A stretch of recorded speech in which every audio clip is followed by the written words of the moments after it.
morning, everyone. It is the day after Christmas.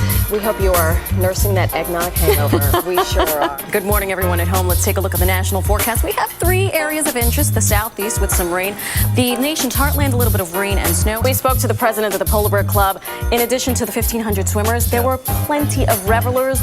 12,000 people on the beach. It was really actually 12,000 people saying, what are they doing? What is she doing? Welcome to episode 88 of the Highly Relevant Podcast. I am your host, Jack Rico, and on this episode, who more highly relevant than my homegirl, Marysol Castro, who's my guest today. Many of you know her from her WPIX days here in New York City doing traffic reports back in the day, and a few others of you know her from Good Morning America, the early show on CBS, and ESPN. She now celebrates a brand new adventure by recently becoming Major League Baseball's first Latina PA announcer and the first female PA announcer in Mets history. How you like them apples? A big congrats for the new gig, and Marisol, welcome to the show. Thank you so much, Jack. It's so great to be here. All right, you make me sound very important, which I'm so impressed. Well, you are very important, and the first question out of the gate is, how are you wrapping your head around being the PA announcer for the New York Mets, and to boot, the first female to do it? Isn't that a little surreal? It's very surreal because I'm also the first Latina in the whole MLB.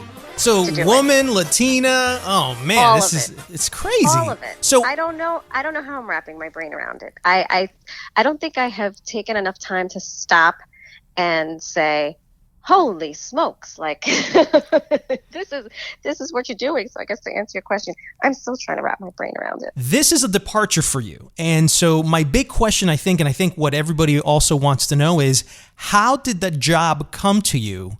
And what was sort of your reaction when you got it? It's a great question, and it still boggles my mind as well, because I can tell you that nothing I have ever done in my life, no signs, at least to me, overtly were saying, you're going to go be the PA announcer for one of the major franchises in MLB history.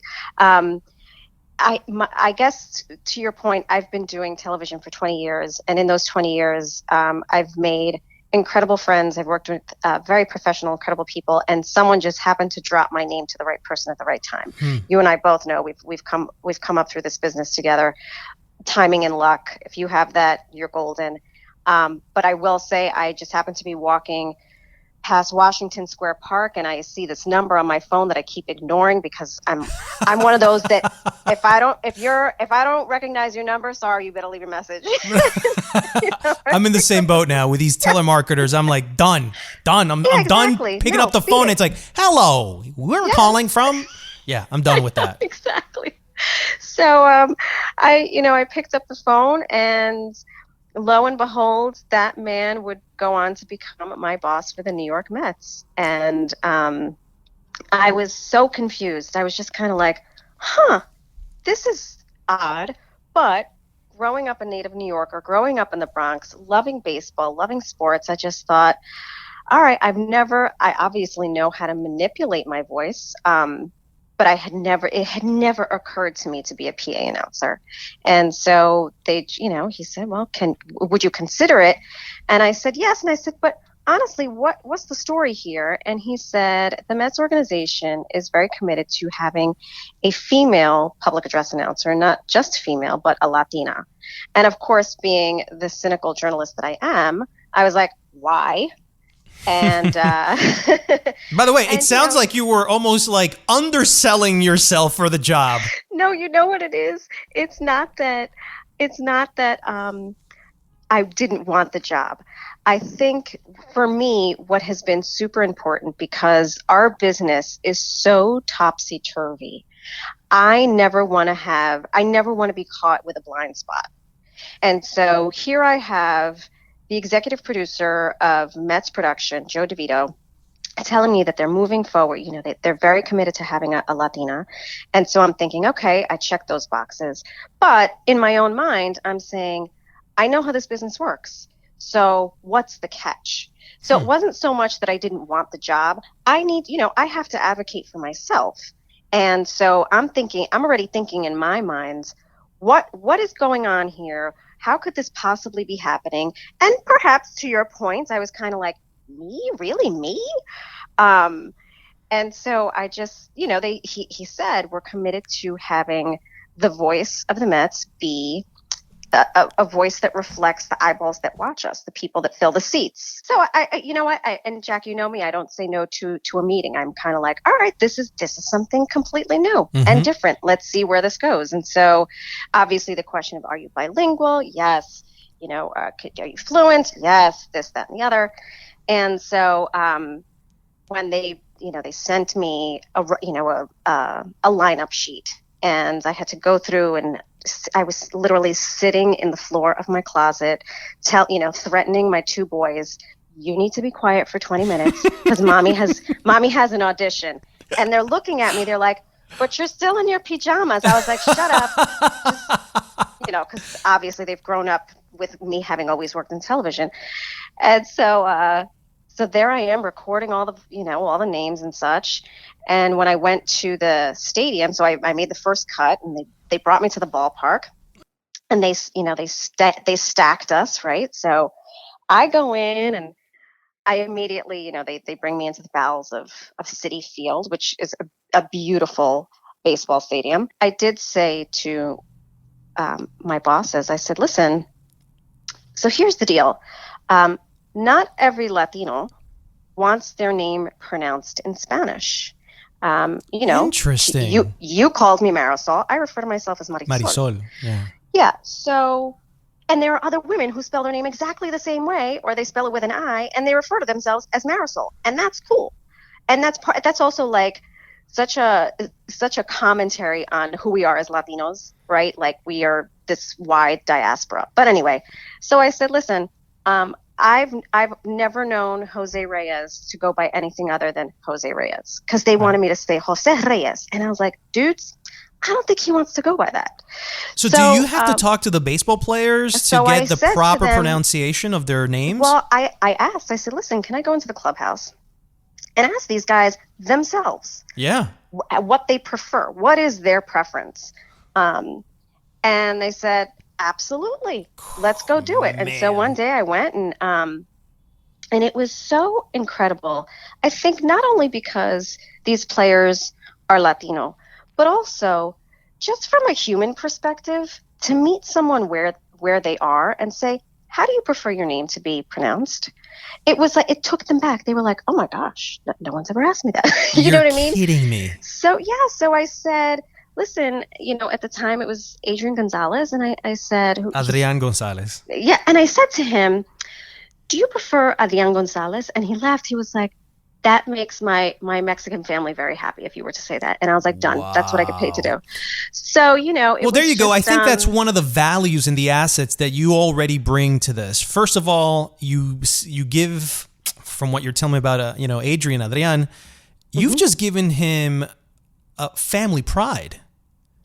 Ancestor pride to go into that stadium and not have your name, which was given to you with a particular pronunciation, to then later be Americanized, but not because of their own will and choice.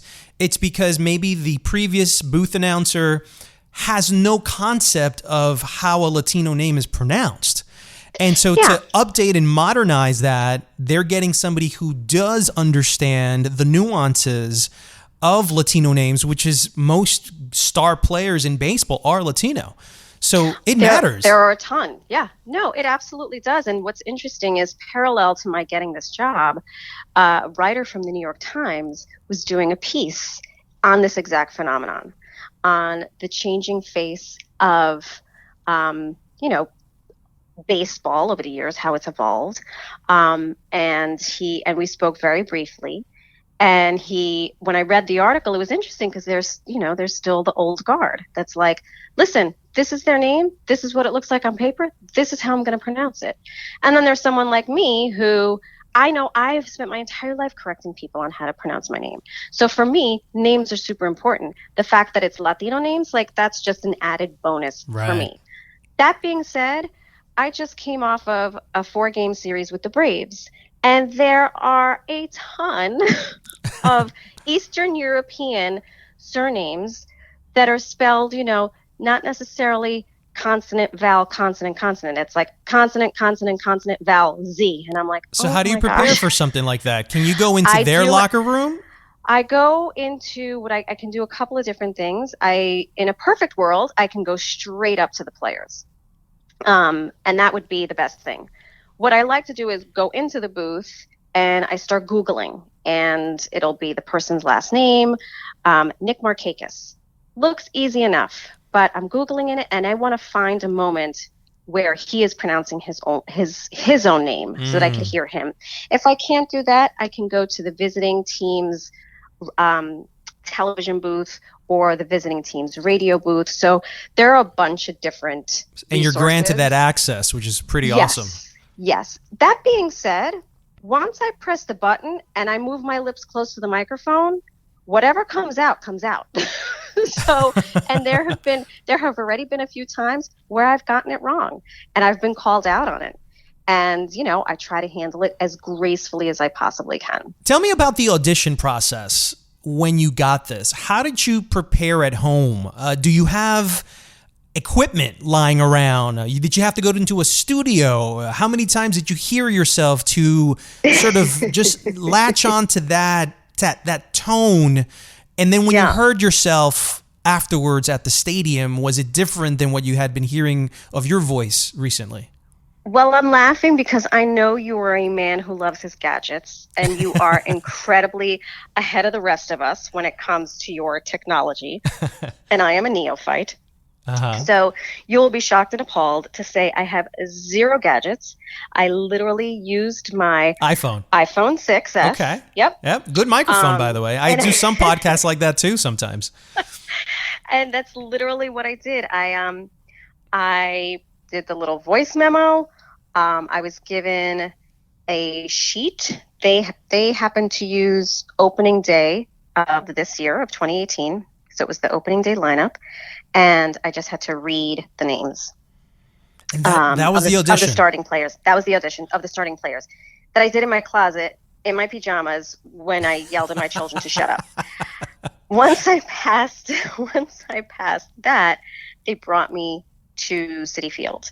And they said to me, you will get, because obviously I said, what's the copy you want me to read? And they said, we will give it to you when you get there. You'll have 10 minutes to prep and then you go. And I was like, oh, wow, they totally upped the ante. So because it was now, I had no idea what the lineup was going to be. So now I had to go and study every single Met player, because I didn't want to be caught off guard. So I went in, they gave it to me, I looked at it. It was, I had prepared. I had read everybody's name. I knew what I was getting myself into. And they brought me to the booth, and I said, can I leave the window open? Should I close it? And they said, it's up to you. But the man who's now my boss did say, you probably want to close it because it takes a long time for your voice to go out into the stadium and then it bounces back at you. So I have always thought that my voice sounds like nails to a chalkboard. No, it doesn't. And I've accepted that. I have accepted that reality, and I just keep it moving.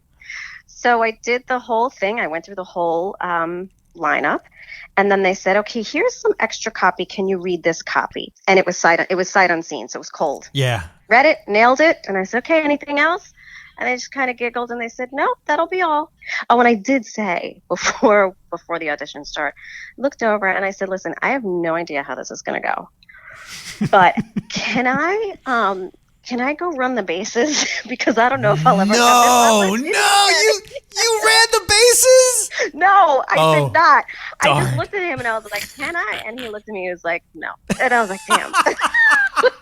Hey, listen, I would have done the same exact thing you did. Have to ask, of right? course. You have to ask. I mean, you're there. Why not?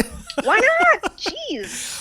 I want the record to reflect I still have not run the bases, and I've been there for 2 months. Take me through the first day. The first day, yeah. I'm sure the butterflies were kicking in. What happened? What was your reaction when you first heard your voice in a live game, stadium situation, everybody packed in, and you heard your voice going out. What was that feeling like?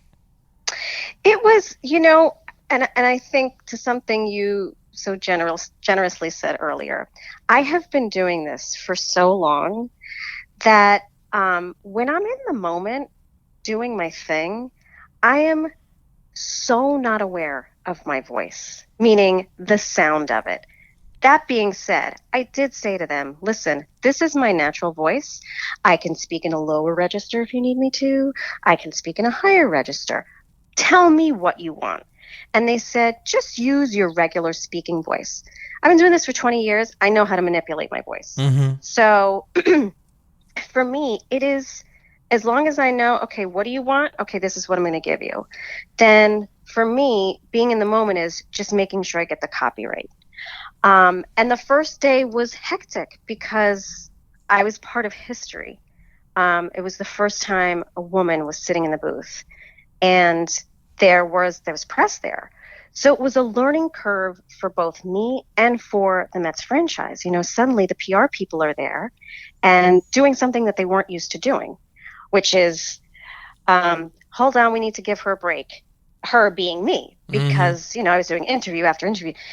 And feeling incredibly blessed and humbled over the entire thing. Also excited because I got to see my friends from local television, from national television, and everyone. It was, I saw the man who was my first photographer, who works at SNY. I saw a reporter from Channel 11. It was like walking down memory lane. And for me, that assuaged any fears I had, because these are my friends and they're all hugging me and saying, oh my gosh, you're going to kill it. This is so great for you and for everybody. That being said, of course, my producers are looking at the watch and they're like, okay, she's done now. Let's go. What was the reaction from your family, your kids? Well, there's nothing I can do to impress my children. You're kidding me. Not even this? I'm convinced I could walk on the face of the moon and they'd be like, really? They were, so my youngest son said, well, why couldn't it be the Yankees? And I just looked at him and I was like, dude, listen. And are you a Yankee fan? It's hard to be born and raised in the Bronx and not be. Right. And my producers and bosses are all aware of that. I've never root against the Mets. I mean, only during a Subway Series, but now I know better.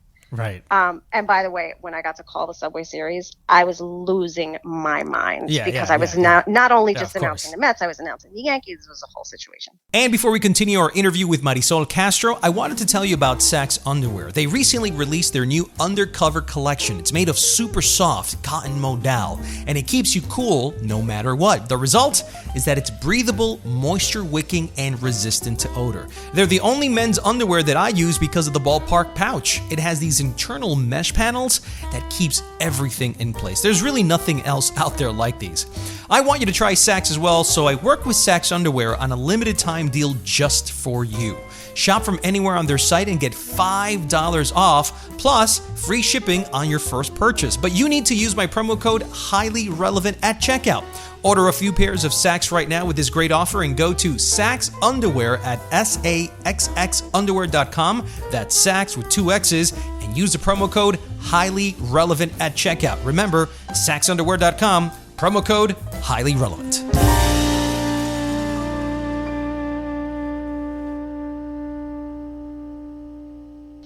Are you amazed at the reaction you've gotten from press, from people? I imagine your phone must have been blowing up in the last 2 months. It has been, and I go back to, I never expected any of this. I really, really didn't. It was, I think the universe kind of puts things in your path when you're ready for it. And apparently I was ready for all of this. And I am completely shocked at different periodicals that have wanted to profile me, just the spectrum of folks that have reached out saying, hey, can we do a profile on you? Hey, can you, would you mind being on this podcast? And so I'm incredibly thankful to all of it. I really am. And I still, never mind just wrapping my brain around the fact that I'm the PA announcer for the Mets, but wrapping my brain around the fact that this has garnered the attention that it has. I mean, I had a friend out in LA say, "Girl, you went in the LA Times today," and I was like, "Oh, what? gosh, really?" Wow. I was in the Washington Post. It got picked up by the AP. So, another friend of mine was like, "Oh my gosh, I'm driving to work, and they were just talking about you on the radio." Now, if I can figure out a way to monetize all of this, then I have it all. Figured out. That brings me to my next question. Will you now just be a full-time PA announcer and leave your television work behind, or are you somehow trying to still be a television personality? Because one of the recent projects that you've been working on that I've been so cheerful for is Somos. Tell me a little bit about Somos, and tell me a little bit about your TV work. Is that something that's going to stay behind, and you're going to move on with sports? Well, to answer your first question, Jack, you know me. No one hustles or grinds harder than people like you and me. So be that it is as it may that I am the first female PA announcer for the Mets, it does not stop there.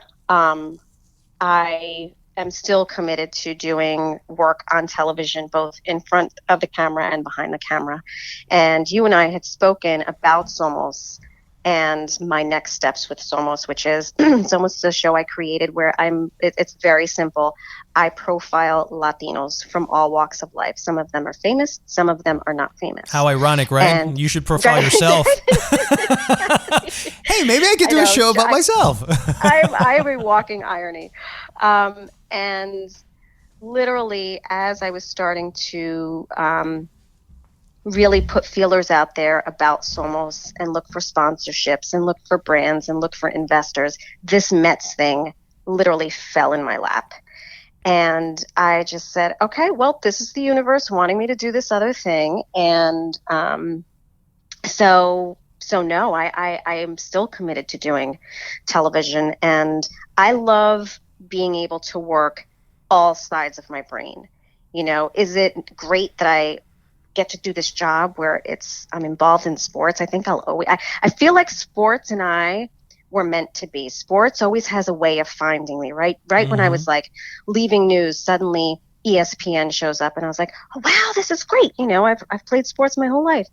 So no, I hope and pray eyeballs are not sick of watching me on TV yet, because that's still the goal. Somos remains my baby. And it's that type of programming. And you and I are kindred spirits, because we realized that there was a blaring gap in the television landscape, in the radio landscape, in the media landscape of highlighting Latinos, putting Latinos in positions of power within the media so that those stories could be told. And I'm still committed to doing that. It's this podcast essentially sort of just takes what you just said, but in an audio version. So it's like Somos, but the audio version where we like to celebrate and talk to Hispanic voices that, for the most part, don't get the coverage, even though they're talented or doing great work. It's just because we're dominated by a particular group that celebrates themselves, And so sometimes we have to do the same thing. I wanted to talk to you about your television career and how all the work that you've done in your career has led to this moment. How did you get into television? Because the first time I remember seeing you was doing traffic work at WPIX Channel 11 on the helicopter.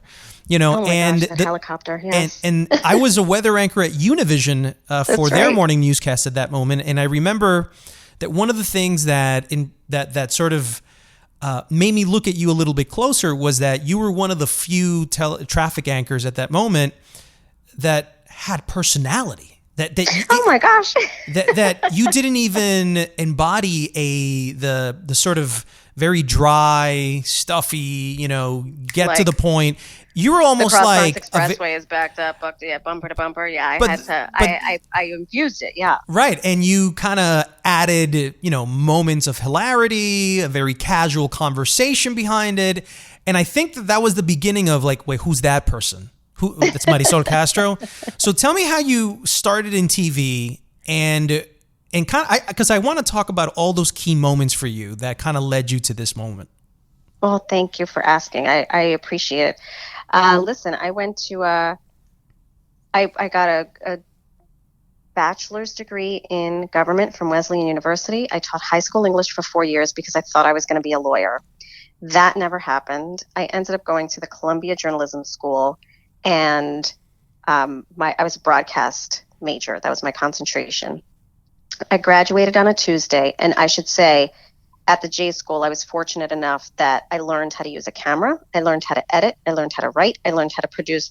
The only thing Columbia did not teach me was how to comport myself in front of the camera. You don't pay $100,000. They weren't concerned with how you looked on camera. It may have changed, but back in 1999, that was it. You better be the best writer. You better be the best producer, the best editor. We will teach you how to have an eye. We will teach you to ask why 12 different ways. And so I graduated on a Tuesday. That Sunday was the Puerto Rican Day Parade. I was with my sister and my cousin. We were standing there, and I saw a News 12 van pull up in front of us. And I said, sort of to myself, but out loud, oh, so nice not to be a one-man band. Because at Columbia, I had taken a class called the Nightly News. And they literally, you and a partner go out with a camera. And one of you is the producer and the photographer, and the other one is the reporter. And you go out every day, and you're shooting the same exact stories that local television stations are shooting. So it's like being in the number one market. So it was an incredible training ground. It was also hard AF. So get to the parade. This woman says, what do you know about being a one-man band? I tell her my spiel, and she says, do you have a demo tape? And I said, oh, sure. She gives me her card and says, I would love you to come down to our station, News 12 The Bronx, tomorrow. Bring your demo tape. Be there at 10. And I was like, great. I turn around, I look at my sister and my cousin, and I'm like, I have been drinking since Tuesday. I have no semblance of a demo tape. I got to go. So I hightailed it across town to 116th and Broadway. I slapped together a demo tape, and my friends at the time were like, if you get a job with that thing that you just put together, you give us hope, because that is not worth anything. And I was like, thanks for the vote of confidence, guys. Long story short. Sounds like it was destiny. It was going to happen. It really was. Yeah. And I went to News 12 was my first job. And because Columbia was so hard, News 12, I felt like I could do it. I had been very prepared. That being said, I still had a ton to learn. So you went to PIX. I was at PIX for 2 years. How did you get that gig? I left News 12 The Bronx. So after about 4 months, they promoted me to morning anchor. So I was the morning anchor. My call time was like 1 o'clock in the morning, something ungodly. It was crazy. We still did our own hair and makeup. And I just, I knew that the world was bigger. I knew, that there were that there was something other than being a one-man band, other than just anchoring. And by the way, the goal was never to become an anchor. And so I left News 12 and said, please and thank you for your time. There's got to be some other stuff out there. And at the time, I had an agent found me, right? Mm-hmm. And said, listen, you could freelance at PIX. And for me, a city kid, I was like, PIX. Yeah, that's where the Yankee games were. Right, exactly. Yeah. That's where the Yankee games, right? So I started freelancing there, and I was a general assignment reporter, and I was very excited because I had an actual photographer. I didn't have to lug a 50-pound camera around. And but I was only freelance, and at the time they had just launched the morning show.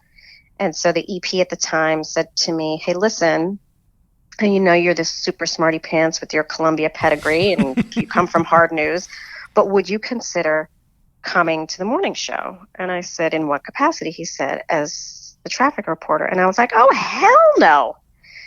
And he's like, listen, I went to Duke. I get it. We've got these pedigrees and all the rest. He's like, but you will have more exposure than you're getting right now as a general assignment reporter. So I spoke to some, I had made a couple of confidants in the newsroom, and I asked them, I said, do you think this is the right thing to do? And one of them looked at me, and she's still a very dear friend to this day, and she said, you would be foolish not to. Wow, interesting. And I was like, what did they see that you didn't see? I have no idea. I think the idea that, in this business, it's like exposure, exposure, exposure. The more that you can see your face and showcase your talents, then you'll go up the ladder a little bit more quickly, or whatever the case may be, which is so hysterical to me when I look at social media and, people who become innovators, or what, I don't even have the lingo, but seeing how I sometimes look at my Instagram feed and I'm like, oh my gosh, this person is so overexposed. And then I see them getting these lucrative contracts and I'm like, I guess they're just doing what I was doing 20 years ago, but on television, right? So I think that the way the industry is operating now when it comes to hiring people is that if you hire a veteran who is a specialist at what they do and you hire them for your job, they're going to give you the same sound, the same tenor, the same sort of attitude that profession demands. But when you hire somebody outside of that box, it's like when you got hired to be a traffic anchor, everyone could tell that you weren't a traffic anchor. You were a personality that happened to be doing traffic anchoring, but it never really cemented your identity. You cemented the identity for that traffic anchor position. So I'm assuming that everybody that came after you was like, I got to be like Marisol, because that's the new way of doing it. Well, that you're being incredibly kind, and I appreciate it. And I think part of it was, I had to like everything else in my life, something landed in my lap and I had to figure it out. And so, quite luckily, right? And so for me, the job was serious because I was like, people need to get to work. They need to know which train they're going to take and all the rest. I'm also in a helicopter every day, live reporting, covering breaking news. And so I think part of me and part of my personality was I wanted to just make it fun for me and for my pilot and my photographer who sat behind me. And so, it's interesting because back then, this was like 2001 or 2002, people would stop my sister and say, oh my gosh, so your sister, is she like that in real life? And my sister was like, she's like, by the way, that is real life. Being the traffic reporter, that's part of her real life. And so for me, one of the biggest compliments I've ever gotten is, wow, you're exactly the same way in TV as you are in real life. And the two have never been mutually exclusive. When I was a weather anchor over at Univision, and when we heard the news that you got the GMA job as a weather anchor, it kind of like gave Latinos like myself this brand new inspired, sentiment that we can also do it. And it was like you were kind of just breaking these doors, making Latinos in vogue. And it was very inspiring for me because I knew that there was something bigger that I could actually achieve. If you achieved it, I can do it. And you were a New York homebred talent, just like myself. So that moment for me was a pretty big deal. And it was one of those things where you just kind of wanted to say, look, she did it. We can do it too. Did you feel like that when you got that GMA job?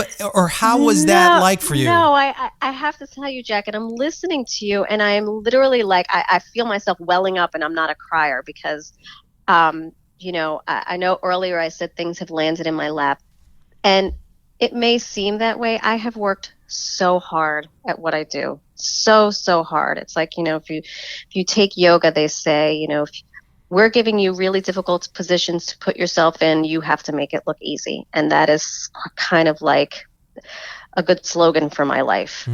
Being put in difficult positions and just making it look easy. Like I've done it my whole life. When I got the job on Good Morning America, it never occurred to me that anyone else would be impressed or look at me as a role model, much less a trailblazer, right? It was you were a trailblazer for all of us. Thank you. I remember being interviewed by the Daily News, and the reporter asked, how does it occur to you being, do you see yourself as a Latina reporter? How do you label yourself? And I hate being labeled anything. First of all, I don't see myself fitting into any specific box. And I remember saying, first and foremost, I'm a person, and I'm a human, and I'm a woman. And the fact that I am all of these things, if someone sees a little bit of themselves in me and in what I'm doing, and they take something good away from that, then fantastic, and we all win. Because for me, I wake up every morning. I'm a woman. I'm Latina. I'm a mom. Those are things that I love about myself that I never want to change. And I am all of those things all of the time. And so I don't erase those things from my identity. And I kind of just go through this career, and I've gone through this path of just doing what it is that I love to do, and learning and stumbling and falling and picking myself back up. And, how do I do it better this time? And stumbling and falling and picking myself back. It's like, okay, here we go, girl. Let's do it one more time. And I will say that in the past 3 years, when I really decided, like, okay, I've been eaten up, spit out, chewed up by network news. Now what? I realized, okay, I'm going to have to do this myself. And the one thing that I know I want to do is fill this vacancy, right? So I was fortunate that I worked at 2 networks, ABC News, CBS News. Incredible journeys. 2 of the 3 biggest iconic networks of the United States of America. I'm just missing NBC. Yeah. And I also worked at ESPN, which, parent company is Disney, and Disney owns ABC. But to the point of what, we talk about this journey and being a trailblazer for Latinos, I thought, okay, I need to really put this to good use. And that is how the first version of Somos was born back in 2013. And it was a bilingual talk show. Too bad you and I didn't know each other then, because you would have been a good co-host. Damn. And so I just looked at the landscape, and I looked at everything I had learned from my teachers and my producers and my contemporaries, and just wrote a show for a bilingual talk show. And I was very lucky that NBC allowed me to shoot the pilot, and I lost out to Meredith Vieira. And I was like, all right, well, if I got to lose out to someone, I don't mind losing out to her. But my mother, in only her bruja spidey senses, was like, that show's not going to last. And I was like, Mommy, don't. She's like, I'm not wishing ill will, but it's not going to last. And of course, when her show got canceled, here comes Miriam. I told you. And I was like, okay, well, let's see what they replaced it with. And so, long story short, I went back. That led to the second tour of duty at WPIX, because at the end of the day, I am a single mother. So I had to go back to work. A paying job with, health benefits and a 401k and all the rest. Yeah. So, that sort of brought me to Marisol 2.0. Right. Sort of like the reinvention of who you were. Right. I wanted to ask you about the, I guess your mantra now, which is, I make difficult situations look easy. What is it about your character that confronts these difficult situations? How do you, A, overcome them? And B, how do you make them look easy? I'm very clear on who I am. I was not born into a fairy tale family by any stretch of the imagination. And I'm incredibly resilient. I spent the better part of my 20s in therapy. And of course, my family was like, Nina, what do you mean? How did we fail you? Right. They were misinformed about what therapy is. I think one of the greatest things that anyone can do, and should not have the stigma that it had with our parents, that if you go to therapy, you're crazy. No, it's just someone to speak to. It's almost like you allow yourself to hear yourself through somebody that's just there. It's just, that's what it is. Yes. It allows you to figure things out. Yeah.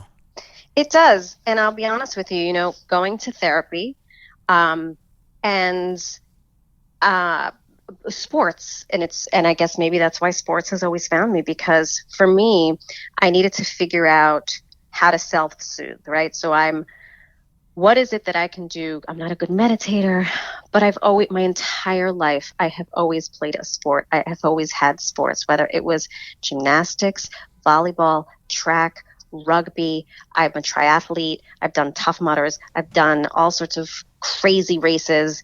But for me, it's that mind, body, spirit connection. And so before I go into a really tough meeting where I know that I'm going to be told really bad news, I go and I work out. And so when I'm in that meeting, I hear the news that I need to hear. I pick myself up, please and thank you, and out and about. Okay, what are we doing next? So I've always comported myself with integrity. Every decision I've made has been with integrity, especially professionally. And as a result of that, I can stand in my name, which is to say, regardless of who may have said, it's not working out, we're not going to be renewing your contract, or who has said, we love your show, it's just not ready, yeah, we're not picking up your contract, or I don't know, this might. I can see any number of those executives tomorrow at a gala, and we would all say, hi, how are you? Oh my gosh, how's it going? So I've always been respectful of other people and their decisions. And the other thing, which I work at every single day, two things. I don't take things personally. When CBS said, we're taking the show in a different direction and we're not going to use the weather anchor, I didn't take it personally. That being said, I said, well, you don't want me to do the weather. How about I do this? How about I do this? How about I do this? If I was going down, I was going down swinging. And you also have to know when to say uncle, right? And so it was, all right, think really quickly on your feet and make a way out of no way. But do it respectfully. So number one, I don't take things personally. Number two, how do you not do that, by the way? Because I don't know. there's people that are very sensitive. Funny. You're the second person that has asked me that this week. I don't know. I guess I have a level of confidence within myself. I know what I'm capable of doing and not doing. I know where, like I said, I look for the blind spots. But this is, I guess, in my personal life, I have gone through so much upheaval. There have been very, very dark times in my life that I had to literally pull myself up and out. And I've been very fortunate that I have family and friends who were there to help me through those really, really dark times. And that being said, I know that we all come with our set of flaws. You may be my boss for this major network, and you've got to make hard decisions. And you may have been my agent for 8 years, and you dropped the ball. But at the end of the day, there's only one me. So I gotta, okay, these are the decisions. Great. I gotta keep it moving, because at the end of the day, guess who I come home to? My 2 boys. I have to be the sole provider for for what they're doing. So what you're saying is you don't allow failure to become your identity in any way. You don't allow these people and the situations that happen, the negative situations, you don't allow them to consume you and to go, okay, well, I guess this is me now. Yeah, no, absolutely. I mean, I think 2 years ago, I thought I would enter back into the agent business. Like, I was thinking, gosh, I'm trying to accomplish so much. And I've been without an agent now for 6 years. And I thought, all right, let me try to go back into this agent realm, and had a great meeting at one of the top agencies, right, in Hollywood. And there was a conference call. This was after 2 different meetings, and there was a conference call. And I was sitting in the exact same spot where I'm sitting right now talking to you. And they all said, listen, we've thought about this, and now's not a good time to represent you. Good luck. Should you ever need anything, call us, blah, blah, blah. And I said, thank you very much. I hung up the phone. And I tell you, I cried. I gave myself a minute to cry. I cried. And thank goodness I heard my boys screaming in the other room. And I was like, all right, water spout off. Time to go be a mom. And so that's it. It's almost like you just give yourself a minute to be human. Yep. And then you go back, because your strength is also needed for your family. Exactly. So you can't be weak. You just can't. You can't allow yourself that at all. No, not at all. That's not to say that I am stoic. That's not to say that I'm robotic. That's not to say that there aren't times that I feel weak. But to your point, I don't allow that to consume me.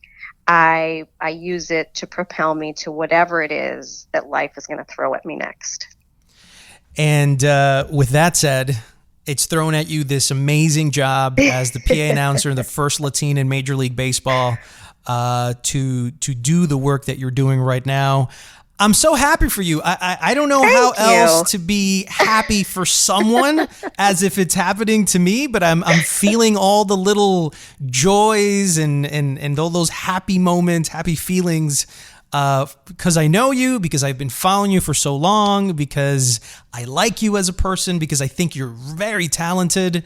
And so I think that this time is your time. I think this is your moment. And I think that so many beautiful things are going to come from this opportunity just because all your experience, your whole career has prepared you for what's about to come. I truly believe that. So congratulations on everything, Marisol. Thank you so much, Jack. And congratulations to you too. I mean, we're like these two kids from around the way who just came up and we disrupted things, and now look at us. So congratulations to you too, and everything that you're doing. Thank you so much to you. Hey, by the way, can you leave us with a little PA announcement here on the show? I mean, give me a number, give me a position. Okay. And I'll give you a. All right. So here's one. What do you want to play? Number 10, Jack Rico, and because Don Mattingly was my favorite player, first base. First base? Yes. Okay. Here we go. Yes. First base, number 10. Okay. The first baseman, number 10, Jack Rico. Yay! By the way, I feel so lucky right now. I'm so fortunate. This is my moment this week. You just made my week. Now you just need a walk-up song, and you'll be all set.